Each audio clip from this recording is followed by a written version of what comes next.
Hello and welcome to the Sandip Roy Show on Express Audio. The Sandip Roy Show.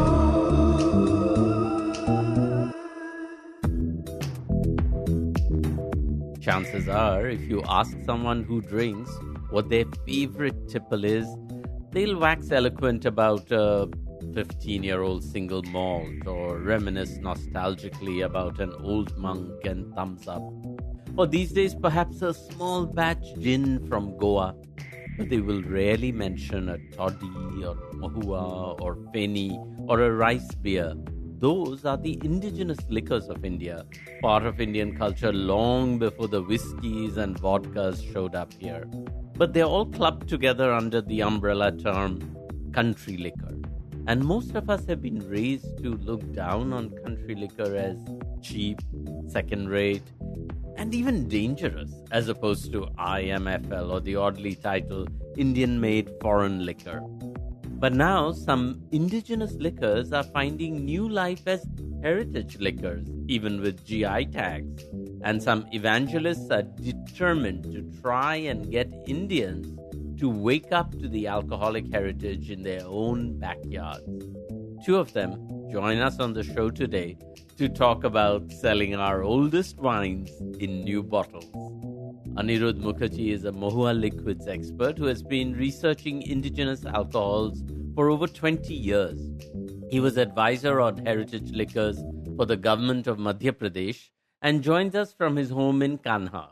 Hansel, a geologist by training and Feni polymath by learning, has been a long-time champion of Feni and founded the internationally recognized brand Kazulo Premium Feni. And he joins us from Goa. Aniruddha Mookerjee and Hansel, welcome to the show. Thank you. Thank you. I was curious, has anyone ever done a actual sort of map of the indigenous liquors of India? Do we sort of have a sense of how many kinds there are? Aniruddha, maybe you can go first. Yeah. Actually, since you asked, there is a map that we made a couple of years ago, and that map has actually been used in quite a few places. But nobody has really documented all the alcohols that are there in India, and there's a large number. But even if you ask me to make a informed guess, I would say over 100. Wow. Hansel, I would like to get in. I must tell you, I did come across a person who was actually doing a map, and the person is actually Aniruddha Mookerjee. And we met almost a decade ago. And a decade ago, he was still mapping. He was actually like those intrepid explorers, with a camera in hand, and actually doing like serious groundwork. It just reminded me of the good old days when you had to map a mountain. So I'm a geologist by profession, and so it's something that you actually did. You walked into the field and you actually did document things as you saw it, and that's what he was doing back then. So for me, back then, it was something very exciting. And for me, Feni was just a spirit for me. It was something that I knew. And then when I realized that, okay, there's documenting to be done, I started looking to Feni and took it a lot more seriously in a different perspective, a different lens. And lo and behold, we realized that Feni itself has about 25 odd expressions. Yes. Yeah, so it's huge. And as Aniruddha will concur, as he goes deeper and deeper into the cultures and subcultures and tribes and sub-tribes and varied differences, because India is not one country, it's huge. Aniruddha would surely know more than me on this, right? Yeah. So I'm still documenting, and I'm still at sea to what I keep discovering almost every month. So what's some of the newer ones you've discovered since you started documenting? Let's say toddies. Toddies, one would think I'll just say four of them. Four of them are fairly well known. One is, of course, coconut toddy. Then there is toddy from the Palmyra palm. Then there's toddy from the date palm. And then there is the toddy from the fish-tailed palm. But then suddenly I was up in Arunachal Pradesh, and somebody told me that this palm, and it looked completely different from any other I knew, which would actually grow in above the snow line sometimes. It's called arenga. It's a part of the number of arenga species that exist. And they harvest, the sap from this palm, as well as they use the stem of the palm, the pith of the palm, to make alcohol. And it's done in up in Arunachal Pradesh and in Kerala. It was completely zapped. It's actually, it's very fascinating, Aniruddha, that you talk about this because, Sandeep, when we think about culture and we think about traditions, and, there's a lot of people define traditions as what they know and what they see in present context. But when you actually go and think about it, I mean, culture did not live in isolation. So there's something like, they say corn came from South America, but you have corn as a staple exchange product all over right up to the Tibetan plateau. And it's probably one of their main crops there. And then you start realizing that, yes, corn came to the west coast of India in the, say, 1600s, but it made its way out there. So it's not complete surprise that you might say that when corn traveled or chilies traveled or something else traveled, culture of alcohol, because alcohol is a social lubricant. I mean, everyone did need some kind of intoxicant at some point and in some way for social gatherings or religious gatherings or just cultural gatherings, or maybe just for fun. By the way, since you guys work with this all the time, how much do you yourselves drink? Or does working with alcohol take away the pleasure? I think we're constantly tasting all sorts of stuff. And I, for one, keep collecting. I keep collecting a whole lot of spirits. I probably have more than 50, 60 kinds of spirits in my cupboard. Excise will come after you. Yes, I hope they're not listening to this one. Yeah, but for me as well, it's sometimes work is pleasure. Sometimes work is, alcohol is not pleasure because sometimes you're tasting so much. So very often I almost have no Feni in my house simply because I'm tasting so much Feni at work and around people. So I usually don't have Feni at house. And then, so now I have to make a conscious effort to keep Feni at home. But what is interesting about this whole culture and subculture is that we're still discovering. So you might think you know a Feni and someone who's dedicated his whole life now to Feni in many ways. I think I know Feni, and then suddenly something will surprise you. In fact, this morning I was talking to Aniruddha Mookerjee and I was telling him, I said, after all these years, I found a new process. So the same product, but made through a different process, through a different way of handling.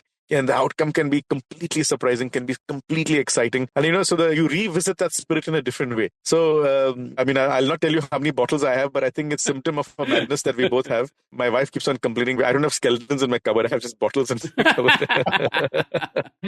Well, I want to get more into both Feni and Mahua, but since we were talking about the country, from Arunachal to Kerala and there's different kinds of liquor, I was curious, what are the origins of this term we use all the time, country liquor, and how is that primarily different from Indian-made foreign liquor, which we see on shops all the time? Yeah, wow, it's a deep question because they're chalk and cheese. You must understand that Indian-made foreign liquor is a complete made-up name just to mass-produce alcohol. It's essentially alcohol with color and flavor. And you could essentially make anything. Gin, whiskey, vodka, rum. It's essentially a magician's way of pulling out a rabbit out of a hat. You can just do whatever you want. And that's industrially made. 10,000 liters, 30,000 liters capacity. And that's what you're looking at. So you're looking at scale. You're looking at volume. You're looking at satiating a country's thirst. It's essentially keeping the country in good spirits. That's essentially, you keep your army in good spirits, you keep your country in good spirits. That's what you're looking at. When you come to indigenous spirits, which is completely different, these are interwoven into the fabric of the communities living there. Whether it is someone drinking toddy in South India or toddy in Central India or a toddy in Arunachal Pradesh. Toddy is not toddy because the toddies are first of all different. The people are different. And how that thing is woven inside. So for me, in Goa, toddy has a completely different context. We don't drink it. We have zero toddy drinking culture, almost negligible, but we have a toddy in our culinary culture. But of course, we convert toddy into Feni. So we have a Feni culture, very different. And so we look at toddy different. And this is only toddy. There are rice beers, there are so many things. And you realize that for a lot of these people, and at least in Goa, Feni is also not just interwoven into the culture, it is also identity and pride.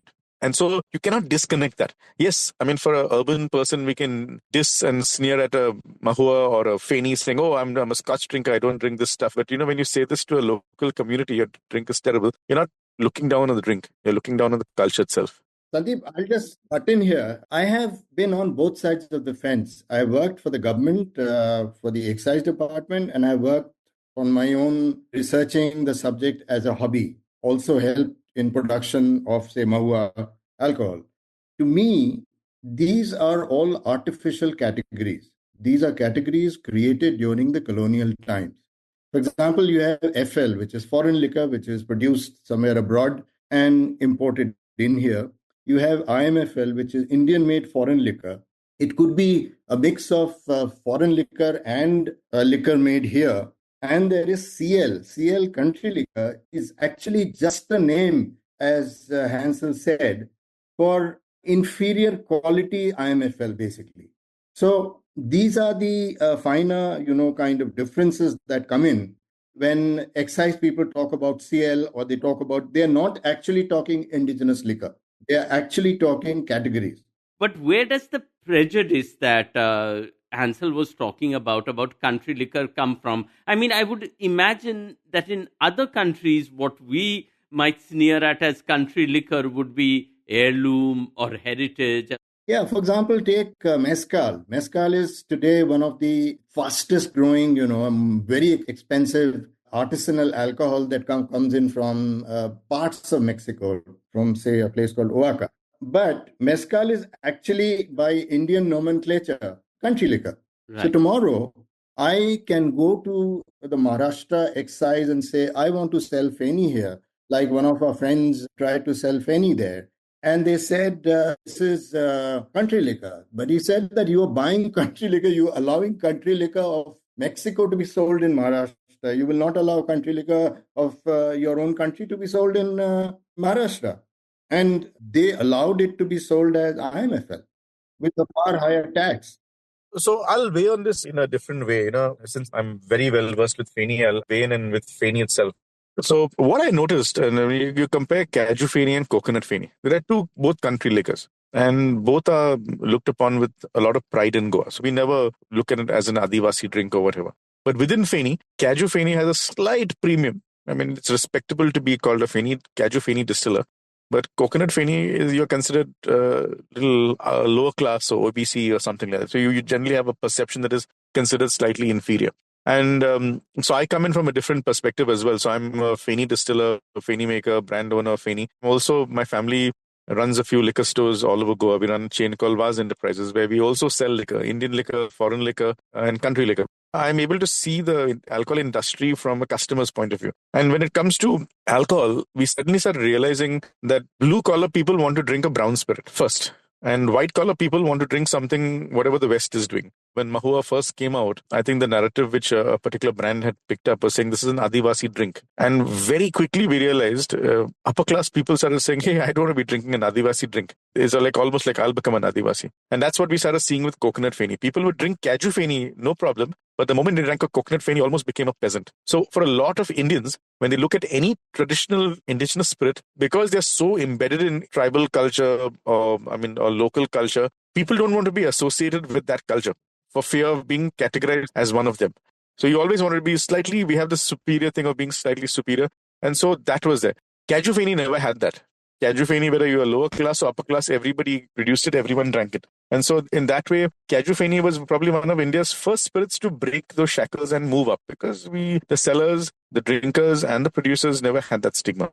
And Sandeep, this is a fact that Coconut Feni is a much, much older Feni than Caju Feni. Caju came much, much later in say, 16th century. Yeah, because cashew nuts came with the Portuguese, right? So they couldn't. That's right. So see the difference there. This is a much older drink, which, say, a country like Sri Lanka has taken it to a completely different level, which they call Arak. And Arak in India is banned. Arak is the first distillation of the Feni. And why is it not legal? In a way, no. I mean, Feni is a different thing altogether. What you're thinking of Arak in terms of Feni is Urrak. Okay. Urrak is different from Arak. The Arak I'm talking about. Let's say all across southern India, people would distill a toddy gone a little more fermented. I mean, when toddy gets slightly more fermented, it tends to get sour, it tends to give bad odor. But if you distill it, there is a spirit coming out of it which is very palatable. And you can flavor that spirit with all sorts of local herbs and botanicals, which gives an excellent product. There is a rice spirit which is made in Kurg, for example, which I've tasted. It's amazing. It's really amazing. But they have to hide and sort of make it in their homes. Why is that? Toddy is, for example, banned in Tamil Nadu, which is the strangest thing possible, because toddy is the healthiest drink you can have. It's the freshest drink you can have. It's better than what they sell in their shops. but it's banned there. And there are thousands of toddy tappers which are out of a job who have to travel to, say, Kerala to find employment. Why should this be?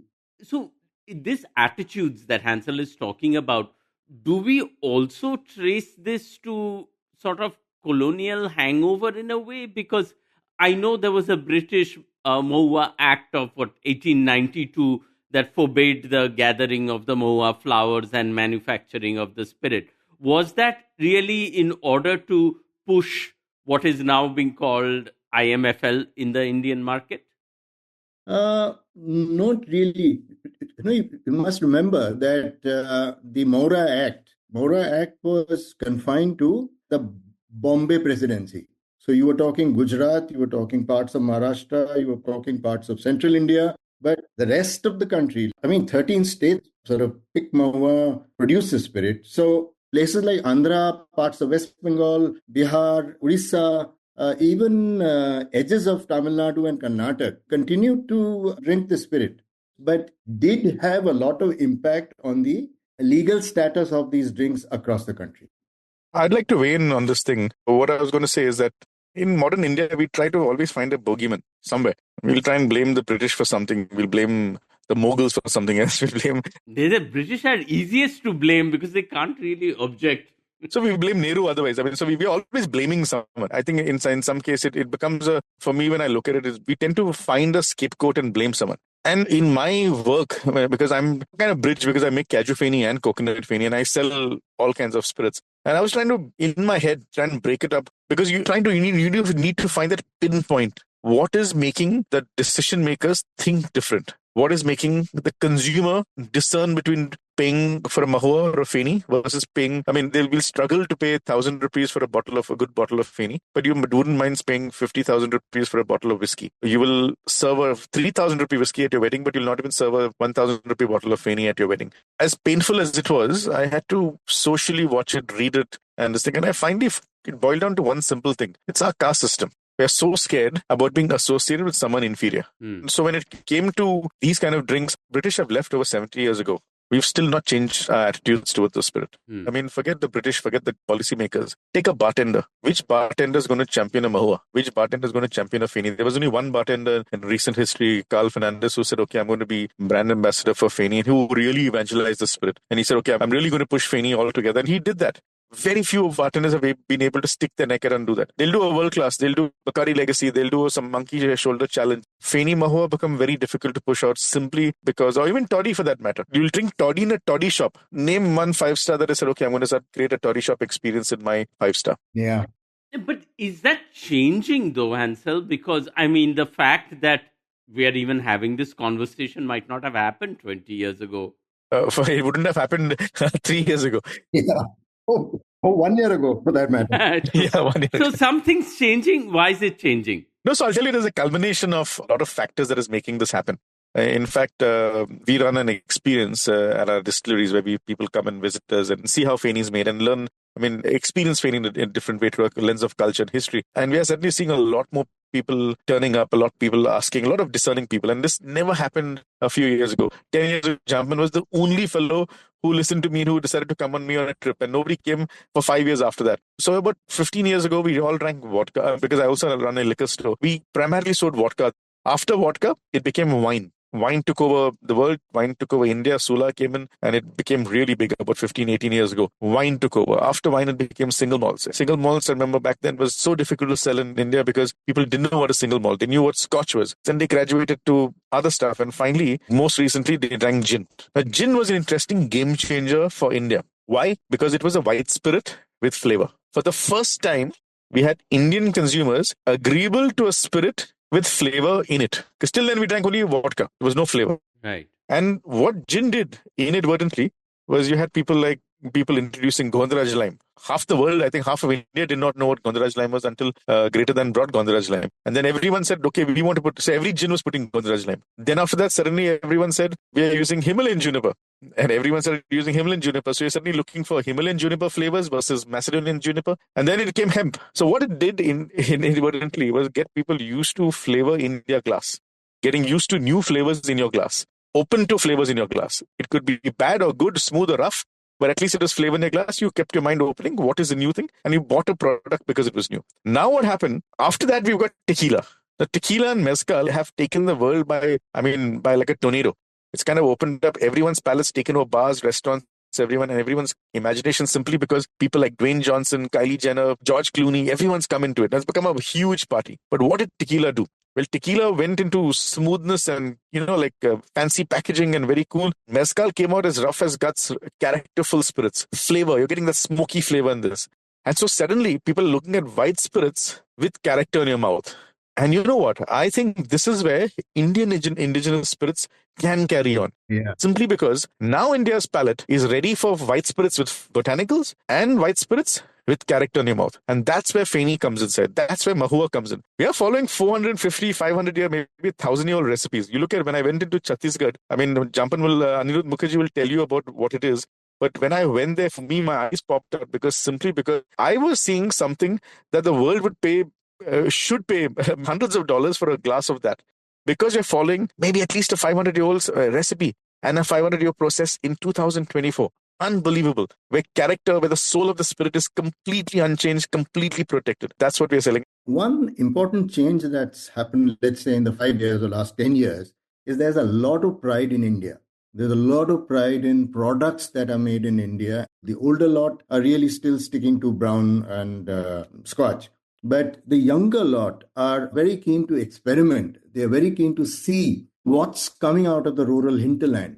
And as I go around, say, many, many bars and try to introduce the concept of Mahua, the younger lot are very interested. They are very interested in tasting and also to experience that probably Mahua is the first spirit to be distilled in the world. Its history goes back to almost 1500 BC. So with that kind of history, if we could do a sales pitch which would talk about this new taste, it need not always be rough. It's a mix of rough and smooth. I mean, some of the Mahua spirits and some of even Fenis that I've had, you can drink neat at about maybe 40%, and they are so smooth. So smooth. Yes. See, it's sometimes very surprising. You sometimes drink, I sometimes get a 45, 48% liquid coming out, and it's something that really echoes in you. It doesn't leave you. It's forget lingering. It keeps... Just slips down your throat like lovely spoon of elixir. Yeah. How would you describe the taste of Mahua, Aniruddha, to someone who's never had it? Tough question.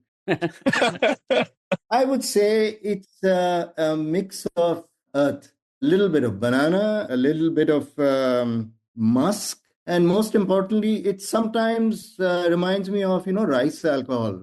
What do you think, Hansel? Yeah. This is very difficult. If you ask me to describe Feni, it's more difficult because we come with a lot of baggage as well. Because we're looking at it from you need to ask an outsider what he thinks of it. So as an outsider, when I look at Mahua, first of all, it's very flowery on the nose. Literally comes from a flower. Yeah. You get a slight, as you said, the rice flavor, and there's earthy petrichor kind of note. So it's flowery at the top, but you get these slightly deeper tones. But when you taste it, it's slightly sweet and slightly that depth comes out. Like a slightly like a brandy kind of raisiny flavor that comes out, which is slightly sour, sweet, like a sour cherry kind of thing. So it's a very unique spirit, very delicate, simply because it's made from flowers. A lot of the stuff that you actually get is probably diluted or industrially made. And I think that's where Aniruddha Mookerjee and I come from, is because we've seen good, bad, and ugly. We've seen average and great as well. But you realize that the process is key. You need to get those processes. You need to get all that right. How did you first encounter Mahua? I am assuming that you didn't grow up with it, or maybe I'm wrong. No, not really. I grew up in Rajasthan. My first taste of local alcohol was drinking, stealing Kesar Kasturi from my father's bar. When I was about 10 years old. It was out of the world, I must tell you. But the first taste of Mahua was actually not a very great taste. I work a lot in conservation and wildlife. So I used to go deep inside the forest and sometimes stay there for months or more. So we would have to depend on, local supplies of alcohol sometimes when you want to drink. And I was always curious to see what people were drinking. So I got this first bottle of slightly hazy looking liquid, which came in a old, dirt crusted distillery bottle. And the flavor just blew me. I mean, it just blew me out because those kind of floral notes you don't get in any alcohol. Even the best flavored alcohol or gin or vodkas that you get these days, this is incomparable. And a well-made Mahua is a completely different experience. So I had it really sitting under a Mahua tree drinking Mahua from a dirty plastic bottle, which still stays with me. And in the case of Feni, as you mentioned, coconut Feni predates cashew Feni. So what does Feni actually mean? Feni actually is actually a process and a qualifier all the same. It's very complicated. Any cashew Feni or a coconut Feni has to follow a process, and these processes are codified. You cannot change it. You cannot do it how you want it. You have to follow that process, and incredibly, the whole industry follows that process. It's changing now because today the pressures of and the cultural baggage is being dropped off very quickly. So, I mean, we're not completely changed, but there are a few things that are going off here and there. So that's why we got a GI, which protects the process and protects the nature of the process. So, for example, with cashew, we have to pick up cashews from the ground. We never pluck a cashew from a tree. We'll never pick up, shake a tree and drop the cashews. We actually pick up only naturally ripened, tree-fallen cashews.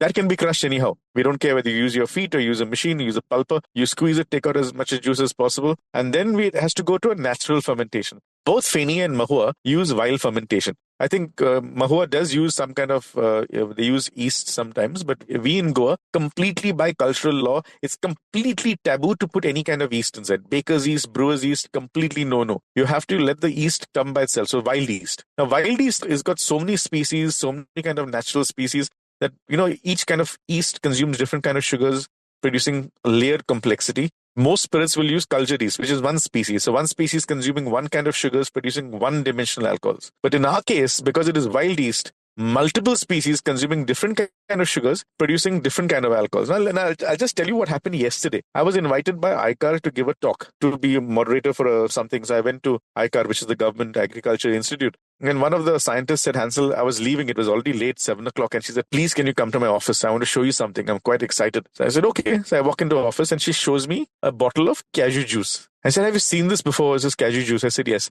She said, I found an acetobacteria. I said, okay. Acetobacteria are what make wine into vinegar. So I make acetic acid. So she said, I found an acetobacteria. And very curiously, I found this in a very few distilleries. When the acetobacteria consume the sugars, they produce a cellulose.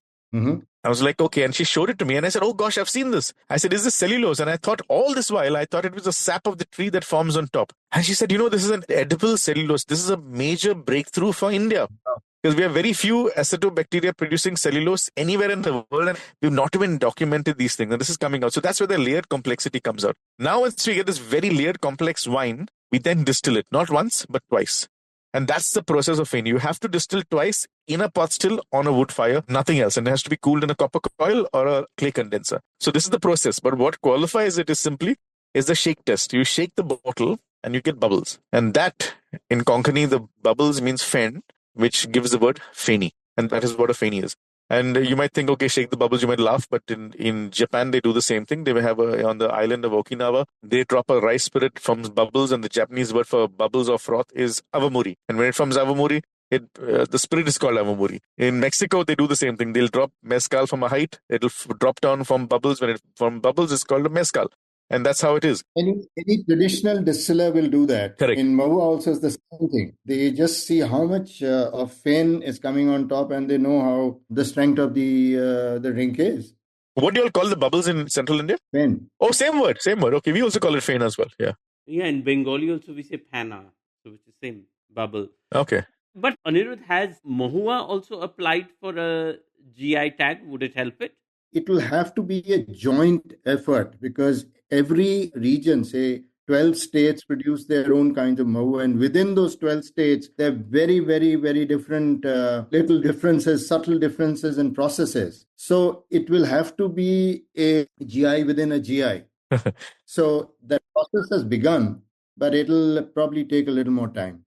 If you're saying there's so many different states have slightly different processes, it leads to the question, if different tribes are making Mahua their own way, this word heritage that we throw around, that itself becomes a kind of tricky and slippery term, doesn't it? Not really, because most of these alcohols have been produced for at least 1,000 years minimum. And the process is very mildly different. Traditionally, it was always the mud pot structure. Now this is slowly changing into an aluminum pot.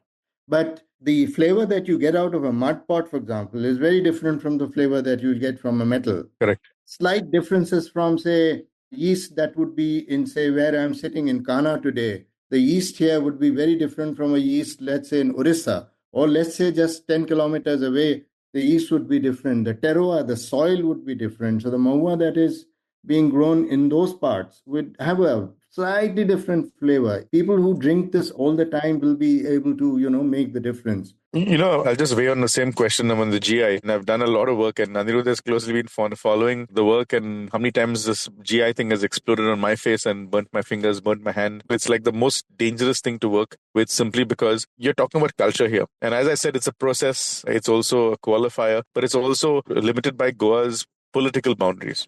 So the word geographic indicator means geography. So generally, geography does not limit you to state political boundary. But what happens in India, we have differences whether when you're sharing the water from one state, the river might pass through two different states, but you'll have differences of opinion on how much water goes to each state. And same way with Mahua, because it encompasses 13 states, you're going to have major problems with kind of getting everyone on one boat. Because I know, for example, in Kaju Feni and Coconut Feni, we are two spirits, sister spirits, living in Goa, different kind of people making it. We've had a roller coaster of a ride just trying to get a GI for it. And in fact, Kaju Feni has a GI, Coconut Feni does not even have a GI. Yeah.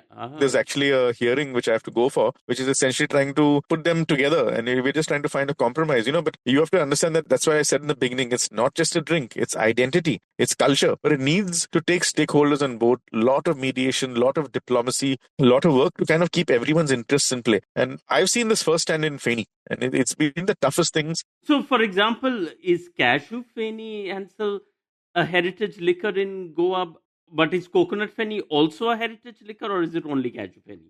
So we've got the heritage liquor policy, and how we've done it. Now, see, you must understand that in the end, you cannot alienate anybody in this case. So yes, we've got country liquor, and the government said we are heritage liquor. Nobody understood what it was. But now I've begun to understand. After 4 years into the process, I've been understanding, given the government is now understanding, the excise is understanding. When you say country liquor, anybody's country liquor. You can be country liquor, I can be country liquor, because I'll make Feni any way we want. What we have now defined heritage liquor to be in Goa is if you follow the GI process, because that is heritage. The process is defined, it's codified. It's defined as written on the GI Act. This is the process. And if you follow the process, if you use the tools, if you use the implements as per process, keep your documentation from cashew to glass. You're able to keep your documentation from toddy coconut tree, from coconut tree toddy to the glass. You can keep your documentation and you follow the process and you get the qualifier. Then you can be called a GI spirit, which is then heritage liquor. So not all Feni is heritage liquor. It's only if you follow the GI process, you become heritage liquor. And that's how we've defined it.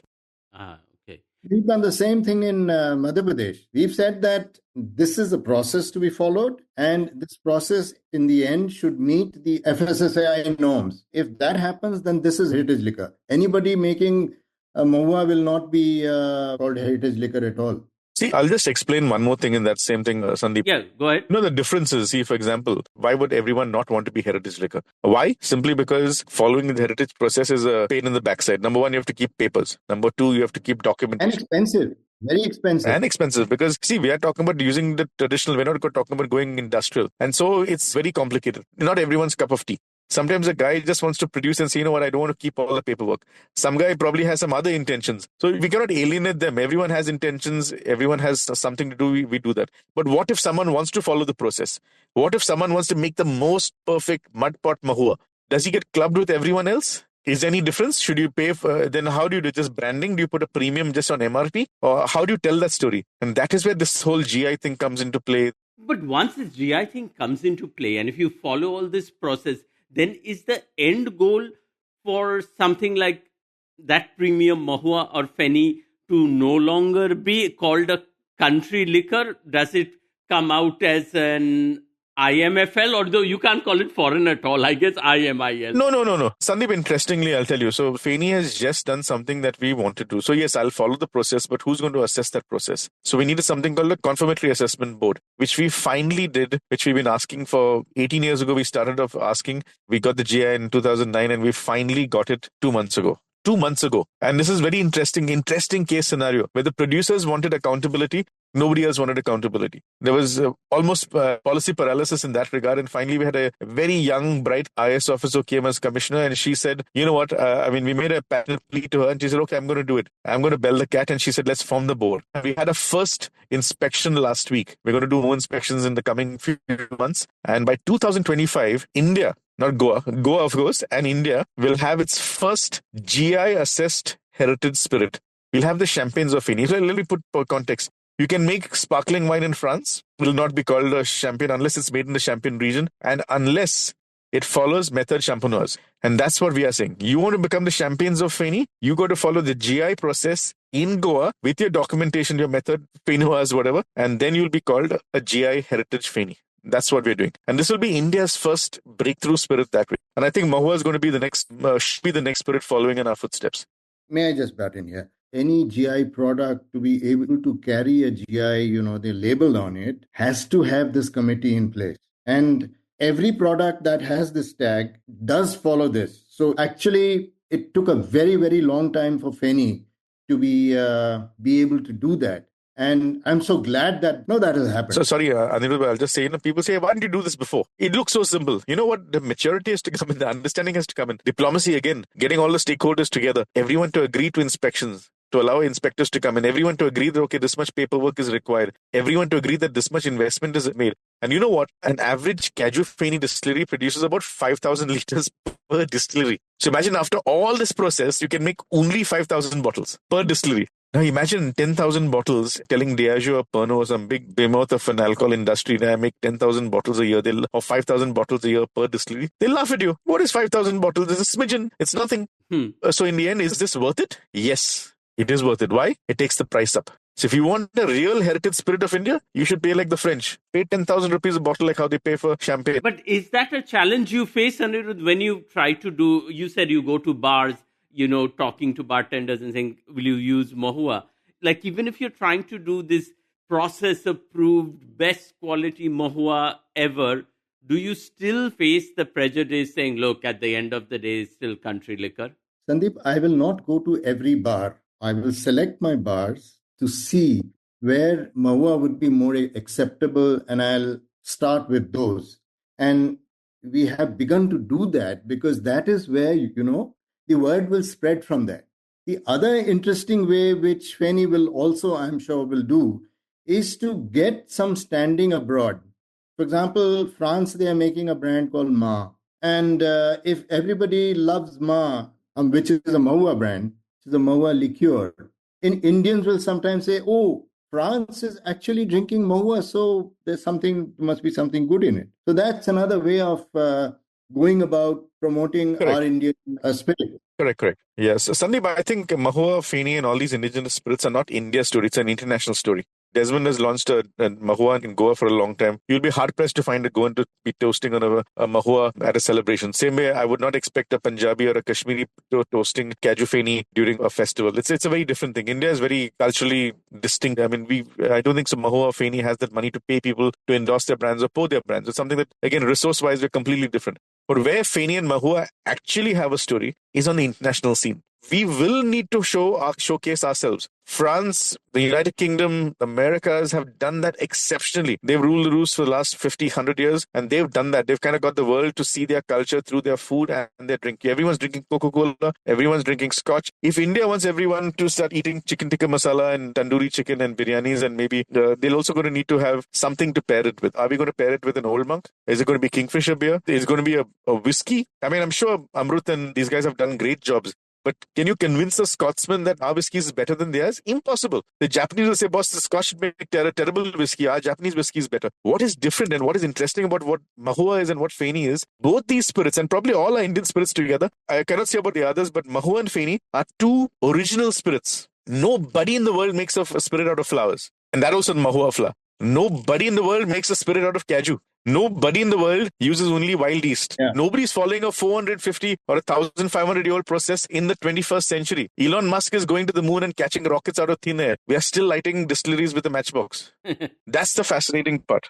But Hansel, did you then, I said, did you face the sort of people saying, but at the end of the day, it's still country liquor. But did you face the reverse then when you talk about it becoming celebrated in France or something where people would say, look, you're making the people's drink elite? See, I've got multiple ways of people looking at me. I look at the spirit differently. I'm more eloquent when I talk about it. A lot of Goans tell me, hey, Hansel, you've got a lot of pride in the spirit. I'm really proud of you. You've kind of taken the spirit from almost nowhere. 11 years ago, Feni was nothing. I would not get an interview. I'd never get an appointment with anybody talk about Feni. Today it's different. We're doing a podcast. That is one thing. And a lot of people are proud about that. That's the first point. The second point, second kind of goans, is say, hey, Hansel, you outpriced the product. Had you not come onto the scene, Feni would still be affordable at 50 rupees a bottle or 100 rupees a bottle. Because of you now, people are charging $1,000, $2,000. Some people want to do $5,000. You're outpricing it from us. It's like they're feeling we're going to be robbed of the spirit. A third kind of people will say, hey, Hansel, very soon, new brands have come. You're going to get investment from outside. They'll just take over the industry from us because when there's money into an industry, whether it's Mahua or Feni, you're going to have vultures swooping in or sharks coming in. That's the third thing. But international bartenders have now begun to look at India from a point of view. And we recently had a very well-renowned bartender, Hiroyasu Kayama from Bar Benfitic in Tokyo, who came down to meet us. And we went, Aniruddha was kind enough to take us on a tour in Chhattisgarh.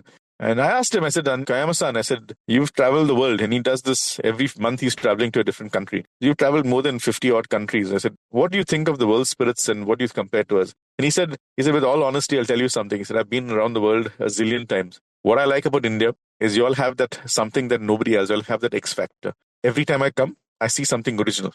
Everyone else is making spirits out of grape, grain, peaches, plums, all those kind of things. But you've seen it, some slight variation of the process. Here, Feni is distilled to drinking strength. We add no dilution. Mahua is collecting flowers. There's a huge migration. Yeah. It's culturally distinct. Major differences in it.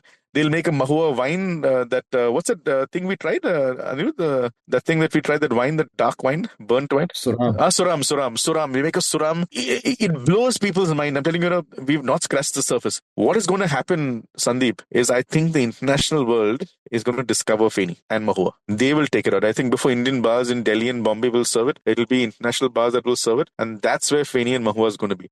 This is India's answer to be that global beacon on the map of the world. That is where we definitely need this product to open up. The government to open up avenues to let us, sell this out, celebrate this across the world.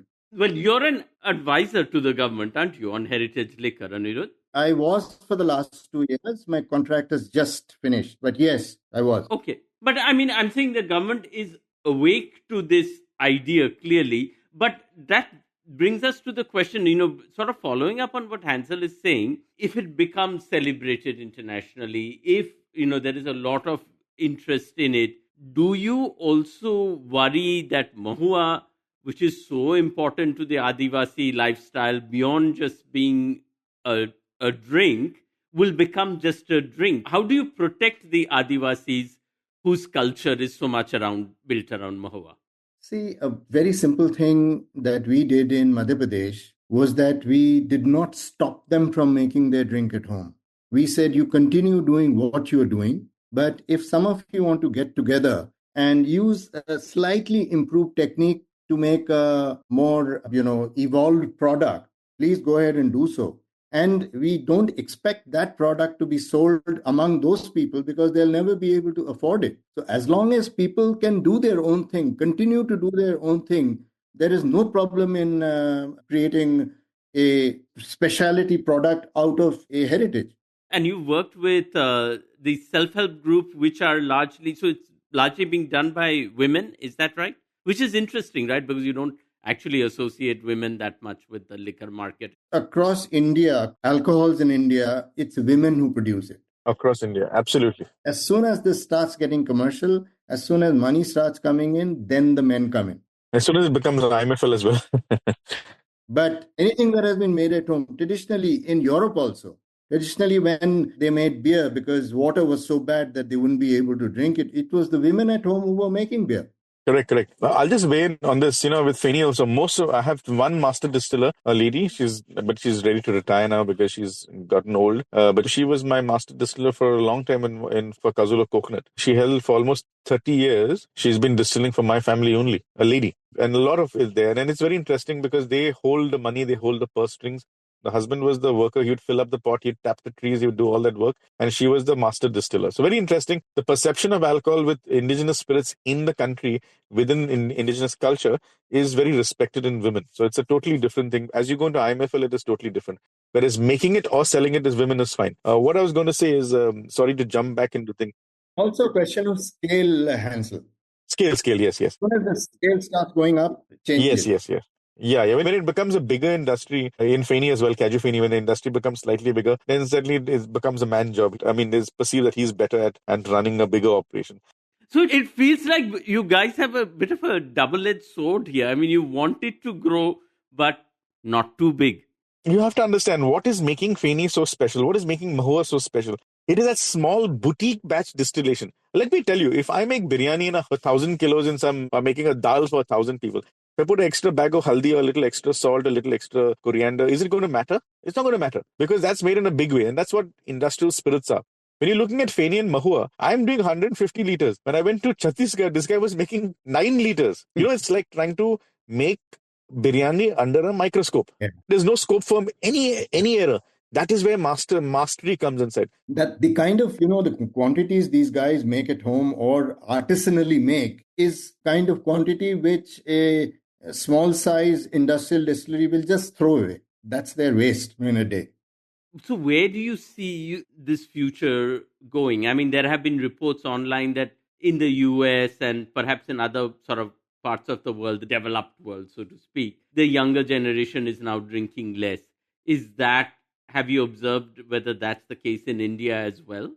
I think it's the opposite here. I think the opposite. Curve is quite steep here. Also, there is a definite interest in trying new things. So that is where Feni and Mahua come in, because we have to instill that pride in our culture, in our heritage. Sandip, when it comes to Goa, I went on a trip to Mahua. I must tell you, I also went as a spy. I wanted to see where the Mahua industry, how long it'll take to catch up with the Feni industry. To be honest, I'm also terrified. Why am I terrified? Because the scalability of Mahua is much more because it's multiple states and bigger states. Goa is like one of the tiny button-style size state. One thing I realized about, in my opinion, about 30 years behind where Feni is from a scale of production. But when I look at Feni in Goa, we're seeing something very interesting. There are bars who want to serve Feni now. Now there are people wanting to buy a better Feni. You're willing to spend $1,000, $2,000 in a Feni. Now people want to drink it and post on Instagram, hey, I'm drinking a Feni. It's a cultural revolution that has to take place. And I must take back to that small part. When you talk about, you mentioned, Aniruddha, you're not part of the government advisory committee. Yes, even Hansel is part of a government advisory committee in Goa. The government of Goa and Madhya Pradesh is different from the government of India. I want the government of India in every embassy, just like the Japanese embassy pushes sake or a French embassy pushes champagne and cognac. I want the Indian embassy to start making sure that Mahua and Feni is served at every embassy all around the world. That's when we have an Indian embassy product in the market. That's number one. And with pride. With pride, exactly. Yeah, we should not be buying Black Label and serving at an Indian official dinner somewhere. We should be serving Mahua and Feni. Yeah, I was about to say, Sandip, that I have a standing order to export Mahua to Japan, and I can't fulfill it because of the 25,000, forms and rules that I have to fill up, and which I'm not able to. I mean, the compliances are so complicated and so bad that these sort of things are just not possible. We need to simplify our rules. We need to have some kind of a uniformity across the country in terms of excise rules. And states should not keep this to their chest, because Correct. this is not really great for the industry and great for the country. At the same time, when you show, you've done all this work in Madhya Pradesh, you have this premium Mahua with very cool packaging and everything. Has that prompted interest from the other states that also drink Mahua? Very few states in these 13 states which actually license Mahua. Odisha is the only one which does license Mahua, but as CL. And they don't allow branding of Mahua there. they should really be the first one to change, but I don't think that change is really taking place right now. Just yesterday, I got a call from the Excise Department of Tripura saying that they want to do something with rice alcohols. For example, Assam has changed their policy. They've introduced heritage alcohol there, but they have leveled it at 12%. Now, at 12%, it will probably be a rice beer or a wine which may not have a long shelf life. Why couldn't they just make rice spirit? Because the rice spirit in the Northeast is probably comparable or even better than what's made in Japan. And there is a whole, world opening up there, which the state should really, look up and think about innovation and export. So I'm so happy Tripura called, and I told them that why are you sticking to 12% like Assam? Think of rice spirits, and rice spirits in Tripura are amazing. They don't know that themselves. But let me put a philosophical question at the end. Is there also something lost even as you gain a market? I mean, indigenous liquor was essentially a celebration of the local, made and consumed by people who lived and worked in that habitat. So you go to a Tripura and you're wonderfully surprised by discovering this rice liquor that is only known to the people there. When it becomes just another fancy bottle in a bar in Delhi or New York, is there a danger of somehow inadvertently separating the drink from its habitat?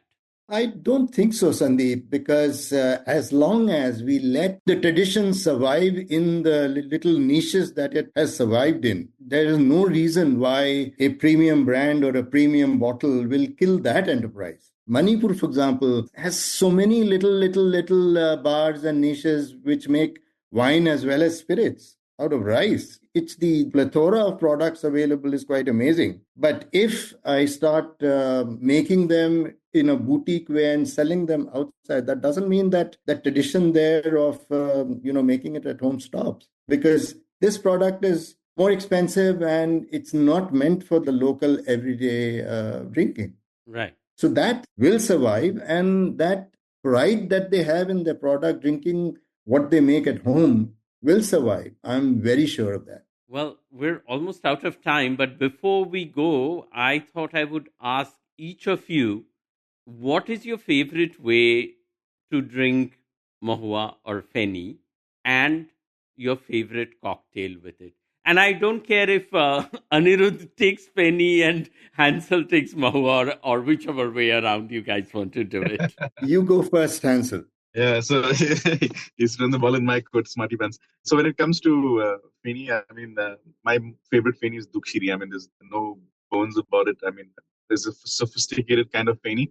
I mean, it's a Dukshiri because it's very complex. It's very contemplative as a spirit. I drink it by itself. I mean, it's something that I like. Drink it by myself. If you ask me for a cocktail, I'm not a guy who likes fancy cocktails when it comes to something like this, because these are very characterful spirits. So I like it very simple. Just little cola, full soda, just a slice of lime, where the true spirit comes out.